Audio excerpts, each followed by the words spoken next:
Welcome friends. We're going to have a great day today here learning about some tree identification here in Loudoun County. My name is Kyle Dingus. I am the Loudoun County Urban Forester. Our video today is made possible by our friends at Loudoun Soil and Water Conservation District and also our friends at Nova Parks. We're on site here today at Russ Sanctuary, and we're really blessed in Loudoun County to have a variety of parks and public places where we can go and enjoy our native flora and fauna and learn our trees. You know, today's really important because tree identification is the basic building block of understanding our native forest ecology. And I've got to admit to you, once you start to learn this stuff, it becomes kind of addictive and part of a lifelong learning process. What we're going to go over today is first, we're going to learn just a little bit about tree biology and understand why we look at certain parts of a tree for identification. And then we're going to go through a number of trees today that are very common in Loudoun County. We're going to learn some specific identification traits, and we're also going to learn some fun facts. So by the end of this video, you'll be able to spread some super cool knowledge about trees and forests. So come along and join us, and we're going to have a great day. All right, so before we step into some tree identification, let's just do a little recap of tree biology. Trees are really cool organisms, and they do things almost polar opposite the way we do. Trees grow only in specific places. Basically, every year, a tree grows out every year in diameter, so think of it like the tree gets fatter. And the tree also grows at the branch tips, and also we're standing right now on the roots. They're going to expand out in the root tips. So a tree collectively is basically just a bunch of straws. So the tree is sending water and nutrients up to the crown. The crown makes sugars. The sugars are sent down back to the roots, which are the bank account of the tree.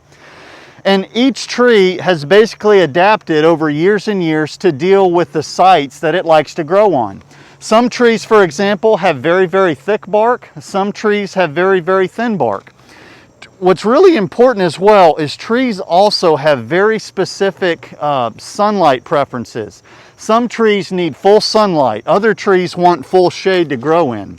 And that's really, really important as we start to think about why trees grow where they do. The other thing is when it comes to ID, and I'll tell you friends, this is about the best time of year. This is October to learn tree ID. If you're going to get really good at it, learn them in the fall and the winter. In fact, leaves are the last thing that I look at when I identify a tree. So what we're going to be focusing on today is sometimes the form of the tree. Sometimes we're going to look at the patterns in the bark. But most importantly, we're going to focus on the buds. Buds are really, really important, especially in the cold months. One really, really important concept, as you can see up here, we have some leaf stems. Those are called rachises that are still connected to this tree. When they break off from the tree, they leave a very distinctive scarring pattern. And when we look at some of our trees today, I'll mention things like the leaf scar or the bud scar that we're going to look at to help identify the tree. So in the fall, what happens is the trees figure out it's going to be winter time, and they basically pack up everything they can salvage from the leaf, and they send it back through the stem and on down. Well, once that leaf area is not needed, the tree sheds its leaves. So this whole leaf scar concept is going to be really, really important to us. Definitely, well, we're always going to mention the leaves, but friends, if you can get them by the buds, bark, and form, you'll be really good to go. Another interesting concept, as you can see from my graphic, we have simple leaves and compound leaves. So a simple leaf is basically one leaf per petiole, which is this stem right here. The petiole basically connects to the twig, and when the leaf makes sugars, it sends it to the twig, which sends it to the tree. So some trees have simple leaves. Other trees have what's called a compound leaf. So it's multiple leaves per petiole, as these graphics show here as well. You can also, if you really want to nerd out, there's different types of leaf margins. You can identify trees based off the fruits. But again, today we're just going to give you a little taste of everything. So now that we know a little bit about tree biology, we've learned a little bit about the leaves. How do we get started? Because, you know, I understand it's really overwhelming sometimes when you look at trees. Basically, friends, the first question we're always going to ask is the branching pattern opposite or is the branching pattern alternate? And this is what that looks like. So when we have an opposite branching pattern, it's basically complemented sides are opposite. So two branches directly opposite each other. When you have alternate, it's going to vary from side to side.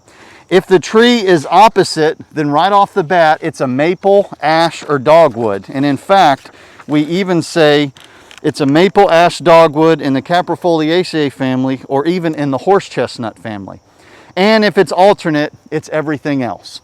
So the first thing we're always going to ask, and the first thing I want y'all to look at is the tree opposite or alternate? Because all tree identification is a process of narrowing down till we're pretty confident that the tree we're looking at it is identified by what we know about it. So with that, my friends, let's get started and look at some trees. So we have a really great tree here. This is a tree that really loves very good soils, very mesic, or what we call wet sites. This is a black walnut, and let's go over how we identify it's a black walnut. First thing we want to do is establish if it's alternate or opposite branching patterns. And when you establish that on a tree, you want to look primarily at the entire tree. Don't just look at one branch, because Mother Nature has a sense of humor sometimes. And if you look at some branches, you might think, well, this is opposite. But if you look at you look further down, that's alternate, this is slightly alternate. So the overall branch pattern is alternate, so we can eliminate the maple, ash, or dogwoods. One really interesting thing about the black walnut is it has a compound leaf. So you'll remember it'll have multiple leaflets per petiole. They'll have, I believe, anywhere from 10 to 20 leaflets on the compound leaves. Also, here at the bud level, I want you all to look really closely. This is that leaf scar. This is where the leaf was attached and it dropped off. If you look at this pretty close, it almost looks like an owl face or some type of primate face. And that's very distinctive. Black walnuts are indicative of doing that. So when we have the black walnut, this is one thing you're going to want to note. It has this kind of owl face where the leaf scar is. The buds aren't too noteworthy. I don't use much for the buds, but they are this kind of pretty creamy white color. Another important thing about the walnut is that if you go up to the tree, it'll have a very distinctive black bark. But if you come really close and you look at this color, so this is the bark. This is a kind of a Hershey's chocolate color directly under the bark. That is my ace in the hole for understanding this is a black walnut. This trick has helped me a lot. So if you'll see where like a squirrel or something's been scratching on here, this kind of Hershey's chocolate color underneath the black bark, that's kind of the biggest thing that I use. And it never hurts to look on the ground and find some walnuts. These husks are actually pretty neat because people boil these and you can actually dye leather with them. It is a very good wildlife food. And again, black walnuts you're generally going to find in very good quality soil. So they love to grow along streams. They like a lot of nutrients and a good amount of water. So black walnut, keep those things in mind. Look for the leaf scar on the twig. Look for this light kind of Hershey's chocolate brown color behind the bark. You can look at the leaves. They'll have a lot of leaves per petiole, 10 to 20. And then finally, if you're tripping over black walnuts, that's a really good sign as well. All right, so we have a very noble tree here. This is our noble white oak, a favorite of a lot of folks. Oaks are very common in certain parts of the county. This is the white oak. One important thing, and I don't normally do this, but let's start off on the leaves. When you look at oak trees are basically classified by two types. It's either going to be a white oak species or a red oak species. White oak species have rounded leaf lobes. So very, very round. If this was a red oak, you would see a bristle tip on the end of the leaf. White oak leaves are very distinctive. Really not much else looks like this. It also has a very characteristic white bark. You can see I have a white oak here. We have a younger one behind us and an even bigger one here on the edge. One important thing about oaks in general is that oaks do something that other trees don't do, and that is they have what's called clustered terminal buds.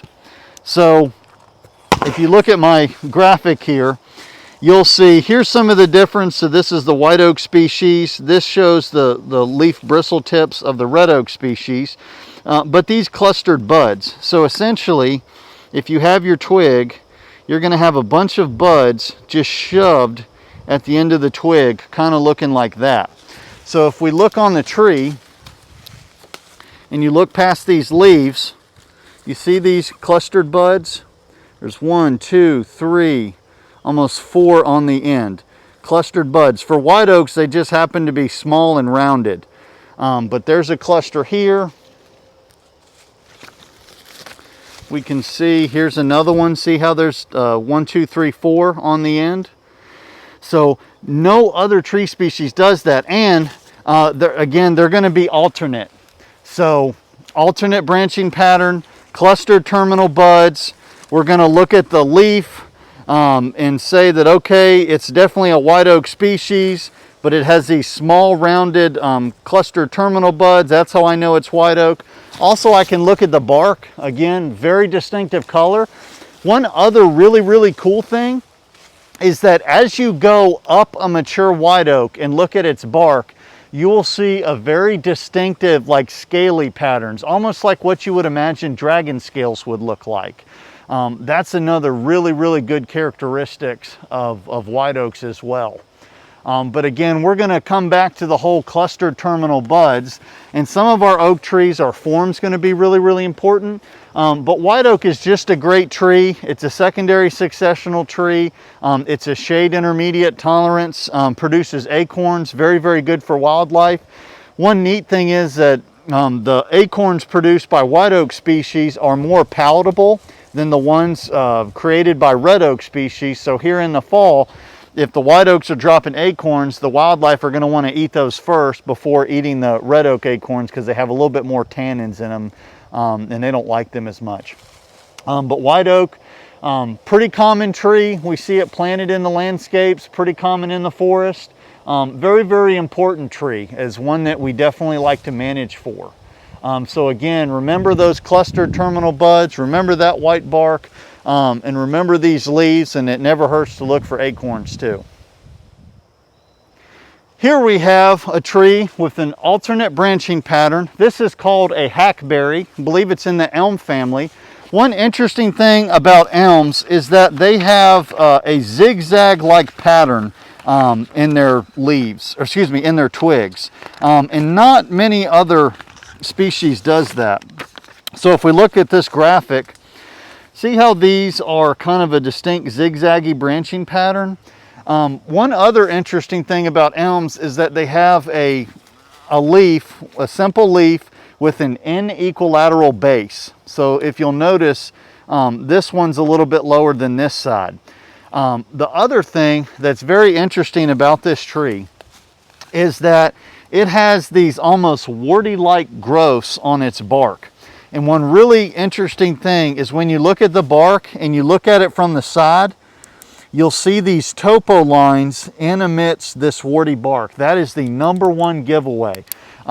Sometimes I'll have a little bit of an issue identifying this tree from afar because I'll look at the twigs and I'll look at the leaves. They even have a little fruit on them as well. But the best thing is look at the bark, friends. You'll see the warty growths, you'll see the topo lines where the little outcroppings are, and that's the #1 way to identify the hackberry. And here we have a tree that, quite honestly, folks, this one gives me fits sometimes because you look at it and it can start to confuse you a little bit, but let's break it down. First of all, this tree is alternate, and what I want to draw your attention to is look how many different types of leaves there are. It's got this leaf that almost looks like a bird foot, and then you have a more traditional kind of simple leaf type structure. So if you look at the whole tree, the leaves are almost inconsistent. But one really cool thing is when you start to look at the color of the twig, it kind of has this dark lime, light green color to it. And then if you look at the bark is kind of a deep brown color. This is a sassafras. Now let me tell you, the number one way to identify this tree is if you gently take your fingernail and just scratch a very little section of it and give it a smell. It smells almost like Fruit Loops or Fruity Pebbles, whichever of your favorite childhood cereals that is. To me, it smells a little bit more like Fruit Loops, but that's sassafras. This tree is one that you'll find sometimes in the canopy, sometimes you'll find it as a big tree. It loves to grow around old fields, like if you have a cow field, sometimes the trees popping up are sassafras. It was actually one of the first major exports from the colonies. So it does have a little bit of history with us, but the best thing about this is if you see a bunch of different types of leaves, the only other trees that'll do that, to my knowledge, is a mulberry. But sassafras, it has this really cool, almost lime green colored twig. But this one, just give the twig a small scratch, give a good smell. If it smells like Fruit Loops, it's a sassafras every time, and that's really the best way. One general rule when you're identifying trees, if you're sure it's not poison ivy, then it's certainly okay to touch it and smell it. All right, friends, so this should be a tree very near and dear to your heart as Virginians, because this is our state tree, the flowering dogwood. This tree is opposite, so right off the bat, because it's opposite, we know it would be a maple, ash, or a dogwood. So look at that great opposite pattern. One interesting thing about the dogwood is if you look at the buds, it has buds that almost look like cat claws. And one really important thing is they swoop up like this, like they almost like they're swishing upward, and the structure is going to be like almost like the canopy is trying to hold something up. If you look out throughout the whole tree, you'll see the little claw buds, and then you'll see these little balls. The claws are vegetative buds. The buds that are round ball shaped are actually flower buds.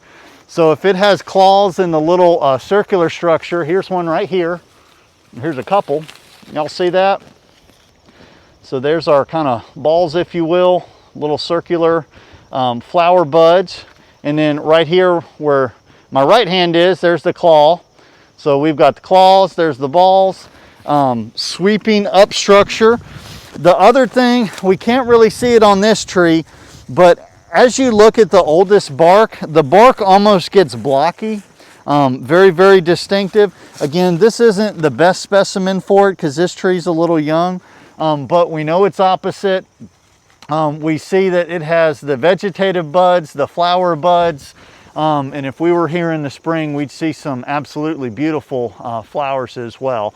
So this is the flowering dogwood, opposite, typically an understory tree, and it's also one that you'd see planted in people's yards and in shopping centers as well. Great tree. Alrighty, friends, I'm going to give you a word of warning on this one.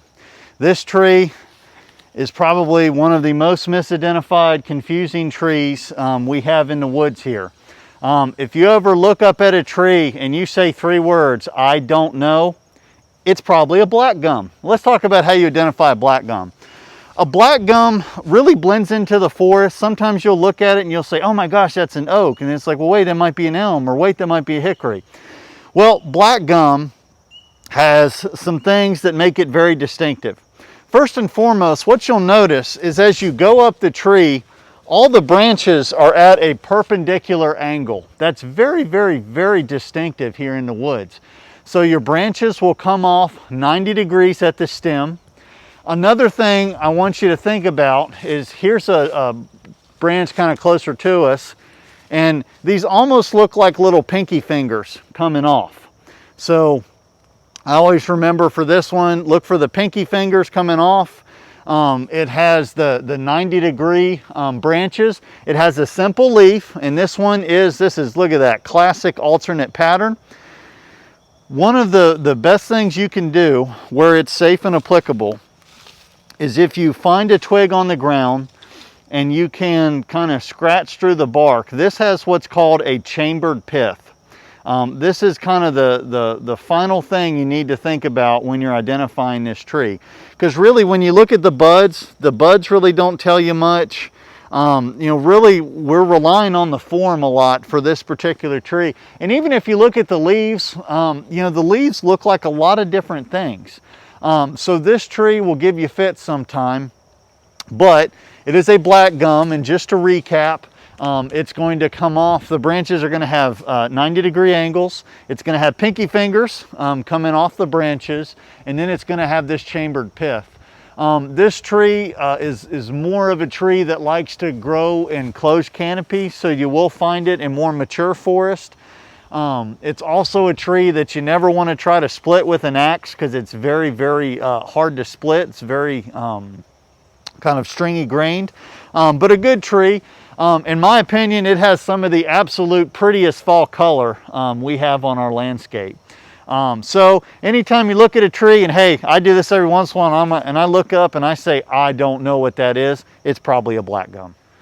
So friends, this is a quick one. This is eastern red cedar. It's very, very common in parts of the county. A lot of it is spread by bird poop. It has a little blue berry that wildlife really like. This tree is most distinguishable by the needles it has, or the scales. Really not much else in the woods does this. If you ever look at the wood, it's got a beautiful purple heartwood to it, and it has these little blue juniper berries as well. But really not much to say about this one. This is pretty much a dead giveaway. When in doubt, just look at the needles. And that's basically the best way to go about it. All right, so we have one of our common pine trees here today. This is called Virginia pine. One thing that differentiates pine from other trees is their needles. One important thing about pines is if you look at their needles, you'll see this bundling structure. This is called a fascicle. So when we identify pines, we look at the needles, how long they are, and how numerous they are. This Virginia pine we call has short twisted twos. So 2 needles per fascicle that are kind of twisted. And as you look up the tree, this tree, it does not self-prune very well. You're almost always going to see dead branches. It's usually going to look like it's probably falling down or about to fall down. Virginia pine is a pioneer species, which means that its job in nature is to get to a site, grow really, really fast. And because they grow really fast, they tend to die fairly quickly. So Virginia pines only have a lifespan of about 100 years, which is pretty short compared to other trees. I kind of have a funny name for these trees. I call them possum trees because they're so ugly, they're kind of cute. You will almost never look at a Virginia pine and say it's a pretty tree, just because, again, they don't prune well. If you find them in the forest, they're typically were there before some of the oak trees, so they have died out over time. But fascicles are short, twisted twos. Usually when you find a lot of them together, you can trace that back to an old crop field or a big disturbance. But Virginia pine, 2 needles per fascicle, short, twisted twos. All right, we have another tree that is well at home here in the fully shaded understory. This is an American beech. This is usually, if a forest is not disturbed over the course of its life, this can be one of the most oldest trees that we have. And the American beech, it has alternate branching pattern. One really important thing is if you look at the buds almost look like little cigars. That's very, very distinctive. Long cigar-shaped buds. As you go up to the tree has very, very smooth bark. In fact, some have described it kind of looking like elephant skin. Typically, if it's a bigger tree, you may see somebody carved a heart or initials or something in it. You will see that a lot. But beech has very, very thin bark, again, almost described as elephant skin-like. The buds are cigar-shaped. It likes to grow in the understory. It is a shade-tolerant species. And this looks to be like a younger specimen, but you can find them actually very, very large in the forest as well. So American beech. So here we have a tree that is well at home with our other oak species. This is a hickory. And one important thing about the hickory is usually they're very, very stout, so the twigs are going to be pretty thick and they're going to be pretty tough. Another really cool thing is if you look at their buds, most of them will have a form of a Hershey kiss kind of shaped bud. They are alternate. They have a compound leaf, and when we pluck that off, you can see almost again that owl face or that primate face or that heart shape from where the leaf scar is. Very, very distinctive. The other thing about the bark is some of the hickories will have shaggy bark, some will have thinner bark, but really these stout twigs here's a great one right here, with this leaf scar and Hershey kiss shaped bud, that's going to be a really, really great way to tell it's a hickory. Remember, our black walnut had another one, but remember, if we're looking at a walnut, the bark's going to be a lot darker. For hickories, you can tell the difference, some between the Rachis. Again, this is called our Rachis. Some have smooth, some have a little hairy structures on there, and then also the bark form. But very generally, hickories are going to have, again, alternate branching pattern, Hershey's kiss shaped bud, very, very stout twigs, and if you can find them, hickory nuts. So those are our hickories. Here is a tree that absolutely loves to grow in wet or riparian areas. Actually, this tree and the one behind it are the exact same species, and this is called a pin oak. One really important thing is because it's an oak, we know it would have alternate branching patterns. And you may also remember from before, we have clustered terminal buds. For the pin oak, they're usually small, and instead of being small and rounded like white oak, they're kind of small and pointy. That's how I remember it.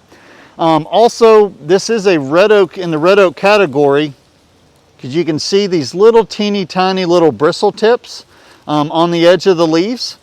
One of the two best ways to identify this species is as you look up the tree, it kind of has these little chicken wings, and it has branches pointing down like this.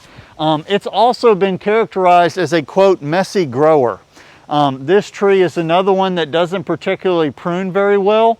And you'll notice that on the bark, it has these marks, almost kind of like claw marks, if you will, like these claw marks or even like stretch marks. That's another really, really good indicator of this species. So small, pointed, clustered terminal buds, this clawing pattern in the bark. As you go up the tree, it's typically very, very messy growing. Things that would look similar, like a northern red oak or a scarlet oak, won't grow that way. This is a great tree. It loves riparian areas. It's well at home in urban areas. We use it a lot for plantings. But this is the good old pin oak. So this is one where the form of the tree is very, very important. So messy grower, you got a pin oak. Here we have another species that is opposite. So if you remember, it's going to be a maple ash dogwood, but in the beginning I also said caprifoliaceae or horse chestnut. Well, this is a caprifoliaceae. This is called black haw, and there's really three big things in identifying it. Number one, it's going to be opposite. Number two, it's going to have this very distinctly blocky bark at the bottom. And number three, friends, if you look at this branching structure, the best way that this has ever been described to me is it almost looks like a bony fish skeleton. So a fish skeleton-like branching pattern with all these little pinky fingers, but it's opposite. So those three things to me spell out that this is a black haw. Here we have another opposite tree. This is red maple. Red maple is pretty unique, and what we would find here in Loudoun most commonly would be red maple. We could also find silver maple and then sugar maple. But this red maple here has a couple of things. One, it has really smooth bark. That's very, very indicative of a red maple. It's also going to have something red on it 365 days of the year. So here we have a reddish color to the petioles, and then also one trick is with the bud. Granted, this bud is just about set. It'll have a little yellow bud, little red bud. If you went up to a tree and it was a sugar maple and you did this, it would actually prick your finger. Red maple has a very blunted bud. The other thing is with the leaves, of the silver, sugar, and red maple species, red maple has the blandest leaf. A silver maple leaf is very, very beautiful. Sugar maple leaf is a little bit like a silver, but still very pretty. Red maple leaves are just kind of bland compared to the three. Also, you know, again, it's going to have that something red on it, 365, and with this very, very thin bark. If you looked at other trees like a silver maple, that would have a more chestnut brown twig. The leaves would be different. A sugar maple, if this was a sugar maple, the bark would be very hard and there would be no way you could flick any amount of the bark off, because another name for it is rock maple. But this red maple is going to be your most commonly encountered maple species in the woods. So again, something red on it, 365. It's going to have that small red bud that's going to be blunted, and it's going to have this smooth bark throughout. And it's a very generalist species. You can find it just about anywhere. All right, folks, so just a quick segue. We're going to do a couple of non-woody species here today. This is the first one. This is called Greenbriar. This is one that I'm sure some of you that have done some timber roaming before have walked through. This is a pretty interesting little plant. It's actually very much favored by wildlife, especially deer. That's why this one doesn't have any leaves right now. You can see these kind of uneven tears. That's definitely from a deer. But Greenbriar is going to be a very distinct green color, and you'll notice that when you go to try to bend it, it almost feels like steel cable. It's very, very, very strong. And it also has these sharp, straight thorns. So Greenbriar, although it's kind of annoying to walk through, it's actually a very good plant for wildlife. I call it a wildlife munchies because they tend to enjoy eating it. So just another quick segue from our trees. This is common Greenbriar. Again, bright green stem, straight thorns, and if you really want to solidify the ID, just try to bend it. You almost will never be able to. Very, very rigid Greenbriar. Alrighty, friends, we have behind us an ash tree. Ash trees, unfortunately, have been decimated by the invasive insect, the emerald ash borer. Ash trees are opposite branching patterns. Remember, maple, ash, or dogwood. Ash trees have a compound leaf, and where they have their leaf scar, they have a very distinct shield shape. So it'll look kind of like that on the twig, again with our opposite branch patterning. So you'll see a little circular structure, and then the shield, that's where the compound leaf attached to. If the bud is on top of the shield, it's a green ash. If the bud is in the shield, it is a white ash. Now, unfortunately, a lot of our ash trees do look like this. The emerald ash borer basically starts in the top of the tree, and it eats the tissues just behind the bark. A lot of tissues in the tree are dead, and they just function for some minor water transport and then overall stability.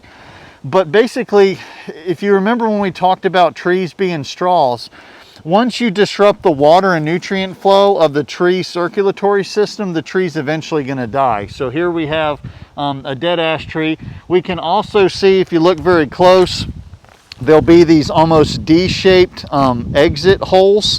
That's very indicative of emerald ash borer.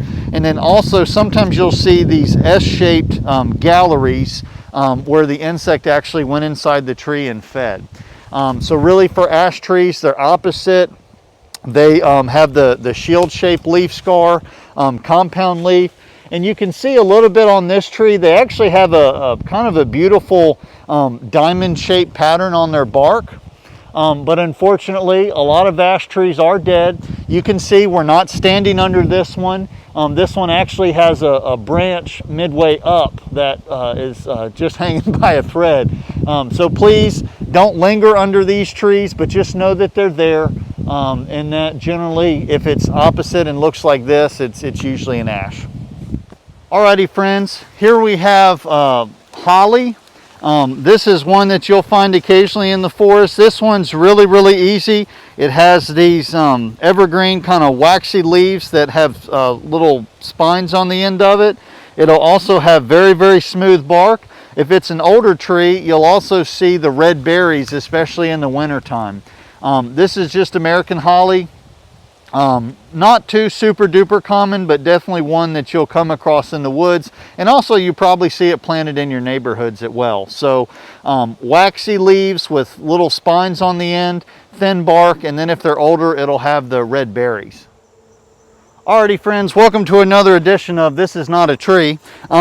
This is one of our other species you'll find. This is a form of a blackberry. One of the important things to realize is that blackberries have what's called a cane. That's their stem. And if you go up to it and you notice it has an angled cane, it's going to be a blackberry type species. So just a little fun fact there. You'll typically find these on the edge of the woods in the field, sometimes in a canopy gap in the woods, but this angled cane is going to suggest that it's a blackberry. Alrighty friends, here we have a black locust. This is a very great example of a pioneer species. It typically grows up in abandoned fields. It's got alternate branching patterns, but here's the neat thing. It has spines on it in opposite pairs, and I can tell you they are very sharp, so be careful when handling the twig. This is, again, a very short-lived tree. It usually starts dying out after about age 30. The other thing is if you look up in the canopy, it has a compound leaf, but really the oppositely paired thorns are going to give this away. The wood is very hard, so if you ever do any chainsaw work and cutting up firewood, this species will dull your saw blade really quickly. But again, you'll typically see it in situations like here where we have a little bit of a field where it's growing up in, and really the oppositely paired spines give it away every time. Here we have another member of our oak family with alternate branching patterns. This is a northern red oak, and what I want you to look at is if you look at the trunk, or if you want to learn a fun word for the day, bole, the bole of the tree, another technical term for you, it looks very different than the white oak or the pin oak we've seen earlier today. They have, again, like we call them kind of these claw marks or the scratch marks going down. Very distinctive of northern red oak. We can see it's not a messy grower like a pin oak, but check this out. This is the acorn cap, which almost looks like a little beret. So that's very distinctive of northern red oak. It is a red oak species, so it's going to have those bristle points on the leaves. And then because it's an oak, it's going to have clustered terminal buds. The bark is going to be probably the best indicator, but again, if you find the little acorn caps, kind of looks like a beret. It's got pointy leaves to show it's a red oak, and then that bark kind of tells it all as well. The scratch marks going down, northern red oak. Alrighty, here we have a common understory plant. This is pawpaw, and actually we have a little patch of pawpaws here. These have a couple of things going for them. One, they're going to be an alternate branching pattern. They have very thin bark. Their leaf is kind of like a tobacco leaf, and their bud is really distinctive. It's really kind of hard to describe what that looks like, but it's like this little brown, almost like a spear point. One of the easiest ways to identify this plant is take a leaf and just tear it or crush it in your hand. and give it a smell. It should smell like diesel fuel. Leaves are not eaten by wildlife for that reason. The kind of diesel fuel, kind of nasty smell. But pawpaws typically grow in clusters. Sometimes you may actually see some of the fruit, but typically wildlife really beats you to it because they love them. But that's the pawpaw. Alrighty friends, so we have another addition to our pine specimens today. This is the eastern white pine. This is a tree that is pretty fascinating, and it runs basically up the Appalachians all the way into Maine and beyond. White pines have a couple of cool things. One, they have 5 needles per fascicle. So if you pick the needles up, you should have 1, 2, 3, 4, 5. That's very, very distinctive. No other pine does that. Also, what I want to draw your attention to is if you look at the branching patterns, you'll see this is called a whorl of branches. So I have one whorl here. I have another one up top. One really cool thing about this tree, if you count the number of whorls, you can actually age the tree. The other cool thing is the difference between the whorls is the amount of growth that accumulated for those years. So this tree is really unique. It's relatively thin barked compared to some of our pines. This pine is really important because this was actually one of the catalysts for the American Revolution. They had really big white pines in New England that the British wanted to commandeer for shipmast, and they would paint a broad arrow on the tree to claim it for the crown, and the colonists didn't like that. So that was one of the catalysts for the American Revolution, among other things. Here in Loudoun, we see these planted sometimes in plantations. We'll see them in the urban areas. Typically, if you find them in the woods, they were most likely planted there. The place where I would expect to find them in the wild would be on the slopes of the Blue Ridge in the western part of the county. But these things get very big. They're very beautiful trees. 5 needles per fascicles. They have these whorls. You can count the whorls and age the tree and also tell its growth rate over time. Alrighty friends, we have another tree with opposite branching patterns, and this is actually one I did not expect to find here today, but I'm really glad we did. This is our friend, the sugar maple. Opposite branching pattern. You can see that the leaf is a lot prettier than our red maple friend. One other thing is the bud here. Remember how I told y'all the buds are very sharp? So if I go like this, it's gonna prick my finger a little bit. So it's got this kind of sharp brown bud, prettier leaves, just think Canadian flag. The other thing is the bark. The bark on this thing, if you go up to it and you go like this and you try to push a piece off, you just can't do it. It's just really, really hard to get any bark to slough off. The other thing is please don't go into public places and rip the bark off all the trees. But if you want to go up to it and just give it a little jiggle, it's rock solid. Again, another name for this is a rock maple. This is not a common tree that you'll find in the woods in Loudoun County, but it is pretty awesome when you do find them. You probably have some planted in your neighborhoods. But sugar maple, just think smooth bark, but very, very hard bark. Think small brown pointed bud. And then just remember your Canadian flag for the leaf, and you'll be on the right track. Here we have a plant that we typically find on the edges of ponds. This is called a Hazel Alder. This has a couple of unique things. One, it has these structures called catkins. Then we have these really cool little mini pine cone looking things. Some of you may see these dipped in gold or some other type of jewelry item. And it has these almost match red or match head red buds. And then it typically has this suckering form that it grows from with smooth bark. The best thing to identify it is, again, these almost little pine cone looking structures, the catkins and the little bright match heads are the best ways to identify Hazel Alder. So here we have a black willow. This is a very common tree in wet areas along streams and in bogs and other wetland areas. The black willow is pretty unique. It is an alternate branching pattern tree, and it grows very, very messy. Some of you may be familiar with weeping willows, which are actually not native to America, but the black willow is our native willow species. They have very teeny tiny little willow leaves. The best way to look at these is just to say they have messy growth, which kind of like the pin oak, they grow very, very messy like. Another cool thing about this tree is if you actually cut one of the twigs off and you plant it in wet ground, it will resprout, which is very, very unique. It's a pretty cool regeneration pattern of these trees.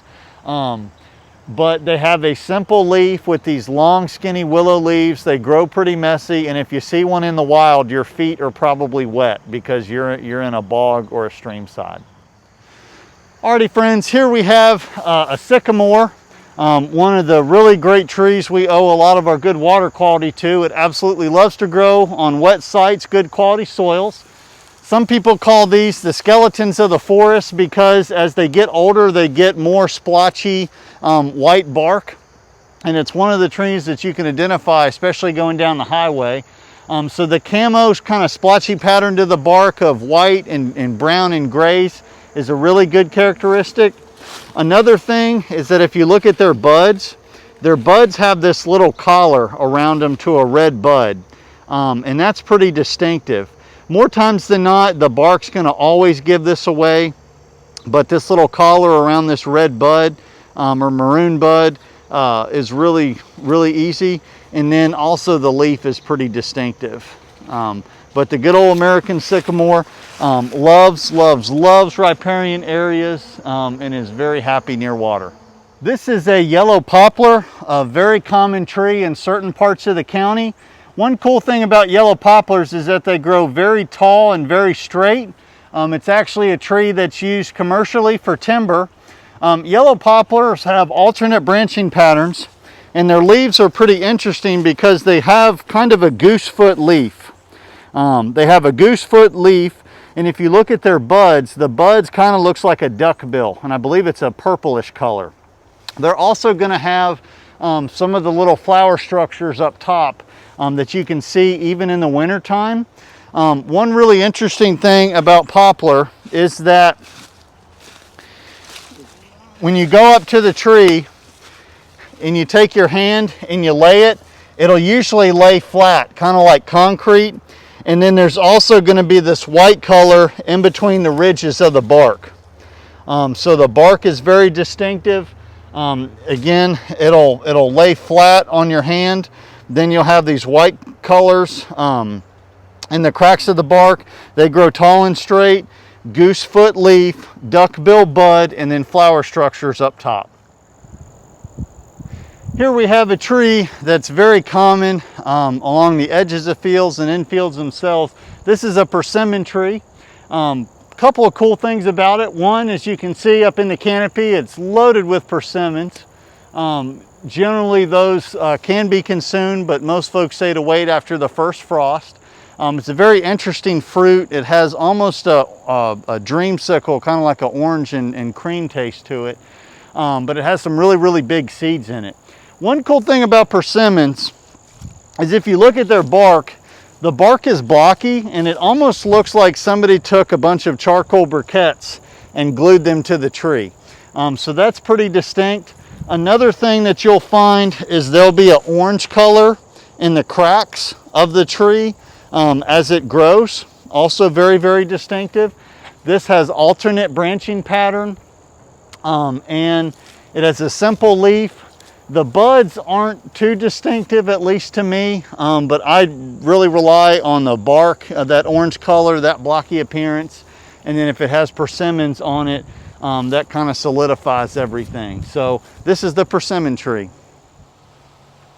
Well, tree friends, I hope you had fun with us today. It was an absolute blast to get out in the woods. Again, I want to give big thank you to Loudoun Soil and Water Conservation District, to our friends here at Rush Sanctuary and Nova Parks, and also to y'all for taking the time to learn some things. At the end of the video, we'll have some resources posted, and please feel free to reach out if you have any questions.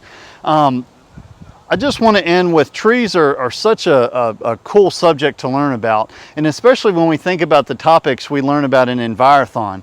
So as you learn your trees, I want you to pay attention where the tree is on the landscape, because trees are not just the only thing going on in the forest. Trees are there because of wildlife dynamics, because of the soil forming factors, because of the aquatic influence.